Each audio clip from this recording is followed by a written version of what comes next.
இத கத்துக்க எனக்கு 40 வருஷம் ஆச்சு. ஆனா சில நொடிகளில் உங்ககிட்ட பகிர்ந்துக்கிறேன். 1. வாழ்க்கை யாருக்காகவும் காத்திருக்காது. வழியில என்ன தடை வந்தாலும் அதை தாண்டி முன்னேறி போங்க. 2. உங்க உடல் நலத்தை நல்லா பார்த்துக்கோங்க. உங்க மனம், உடல், ஆன்மா 3 முக்கியம். ஆரோக்கியம் இல்லைன்னா மத்த எதுவும் ஒரு பொருட்டே இல்லை. 3. உங்க கனவை நீங்க உருவாக்கலைன்னா உங்க வாழ்க்கைய அடுத்தவங்க கனவுக்காக தான் செலவு பண்ணுவீங்க. நேரத்தை வீணடிக்காதீங்க. 4. அமைதியா வேலை செய்யுங்க. உங்க சந்தோஷத்தை தனிமையில கொண்டாடுங்க. உங்க வெற்றிகளை பொறாமை பார்வையிலிருந்து பத்திரமா பார்த்துக்கோங்க. 5. நடந்து முடிஞ்சதை நினைச்சு வருத்தப்படாதீங்க.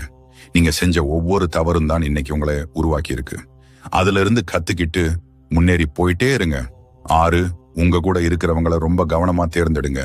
நல்ல நண்பர்கள் உங்களை உயரத்துக்கு கொண்டு போவாங்க. தவறானவங்க உங்க சக்தியை மொத்தமா உறிஞ்சிடுவாங்க.